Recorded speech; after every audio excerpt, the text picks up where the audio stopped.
بسم اللہ الرحمن الرحیم۔ ابھی آپ نے ایک عجیب و غریب منظر دیکھا ٹی وی کے اوپر کہ پہلے پریس کانفرنسز ہوتی تھیں اور لوگ جو گمشدہ ہوتے تھے یا حراست میں ہوتے تھے وہ یکدم سامنے آتے تھے اور آ کے اپنا بیان ریکارڈ کراتے تھے اور ایک وہ اسکرپٹ ہوتی تھی وہ پڑھتے تھے اور اس کے بعد وہ چلے جاتے تھے۔ آج اس کا ذرا فارمیٹ تھوڑا سا بدل دیا گیا، کیونکہ میرا خیال ہے کہ اس پچھلے والا جو فارمیٹ تھا اس پہ بڑا لوگوں کا رد عمل آ رہا تھا کہ یہ تو سارا کچھ ایک جبری ہے اور سارا کچھ، تو آج اس کو دکھانے کی کوشش کی گئی کہ شاید یہ بڑے اچھے ماحول میں اور والنٹیرلی ہو رہا ہے۔ 2-3 ہفتے سے عثمان ڈار غائب تھے، آج وہ یکدم نمودار ہوئے اور ایک ایسے اینکر کے پاس جن کی سوچ اور جن کی انکلینیشن ہے وہ آپ کو پتہ ہی ہے کہ عمران خان صاحب کے بارے میں کیا ہے، تو ان کے پاس وہ گئے اور انہوں نے وہاں پہ کچھ گفتگو کی۔ تو میں سب سے پہلے تو آپ کو یہ کہنا چاہتا ہوں کہ عثمان ڈار ہماری پارٹی کے رہنما تھے، رہنما ہیں اور رہیں گے۔ ان پہ جو تشدد ہوا ہوگا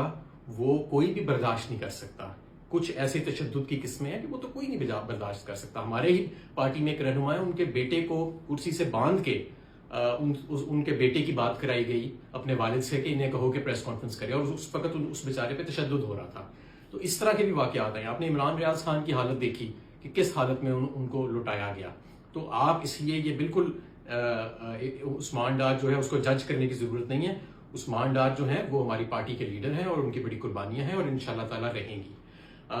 انہوں نے عثمان ڈار صاحب نے بڑی مختلف گفتگو کی، آپ نے وہ ساری دیکھی ہوگی۔ اس میں ایک انہوں نے یہ بھی گفتگو کی یا ان سے کروائی گئی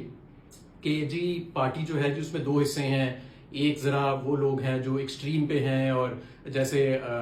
مراد سعید اعظم سواتی، حماد اظہر وغیرہ وغیرہ، انہوں نے 4-5 نام لیے اور دوسری طرف کچھ اور نام لیے۔ میں سب سے پہلے آپ کو یہ بتانا چاہتا ہوں کہ اگر کیونکہ مجھے تو انہوں نے شامل کیا نا کہ ان میں کہ جو ذرا ایکسٹریم ویو رکھتے ہیں، تو پھر مجھے تو پھر توقع کی جانی چاہیے کہ مجھے تو سب چیزیں معلوم ہوں گی۔ میں آپ کو حلفاً کہتا ہوں کہ عمران خان نے کبھی میرے سامنے کسی فوجی تنصیبات یا پرائیویٹ پراپرٹی یا پبلک پراپرٹی حملے کرنے کی نہ کبھی گفتگو کی، نہ کبھی کوئی مائنڈ سیٹ ایسا اپنا دکھایا، نہ کبھی انہوں نے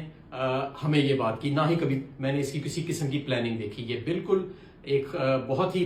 غیر ذمہ دارانہ بیانیہ ہے جس کو انہوں نے بنانے کی کوشش کی ہے،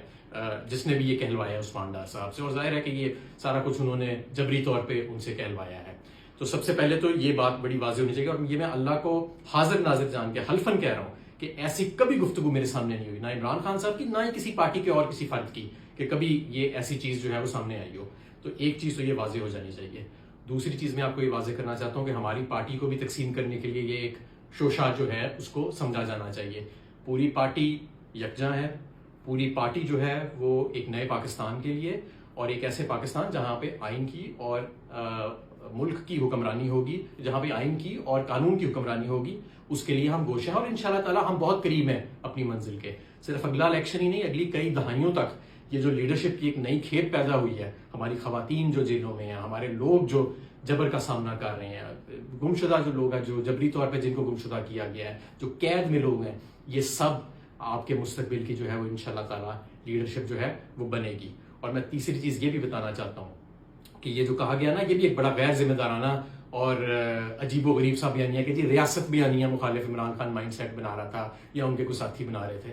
یہ ریاست بھی ہماری ہے، یہ ملک بھی ہمارا ہے، یہ فوج بھی ہماری ہے، اس کے ادارے بھی ہمارے ہیں سارے، اور ہم سب اس کے وفادار ہیں۔ ہماری وفاداری پہ اور ہماری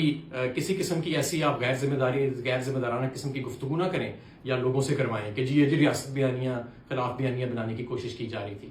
انشاءاللہ تعالی پاکستان تحریک انصاف بھی سرخرو ہوئے گی، عمران خان بھی سرخرو ہوئیں گے۔ اور میں آخر میں دوبارہ آپ کو بتانا چاہتا ہوں، عثمان ڈار کے ساتھ ظلم ہوا ہے، عثمان ڈار کے ساتھ جبری تشدد ہوا ہے جو کوئی بھی برداشت نہیں کر سکتا۔ ہو سکتا ہے میں بھی نہ برداشت کر سکوں، جس کرب سے وہ گزرا ہوگا، کیا کیا اللہ بہتر جانتا ہے کہ اس بیچارے کے اوپر پچھلے 2-3 ہفتے میں قیامت گزری ہوگی، اور کیا کیا قیامت ان کے گھر والوں پہ گزری ہوگی۔ آپ نے ان کی والدہ کا بھی بیان دیکھ لیا، انہوں نے بھی واضح طور پہ کہا کہ یہ گن پوائنٹ کے اوپر جو سارا کچھ کرایا جا رہا ہے، اور وہ خود الیکشن لڑیں گی انشاءاللہ تعالی، وہ بھی الیکشن لڑیں گی، عثمان ڈار بھی الیکشن لڑے گا۔ پاکستان زندہ باد۔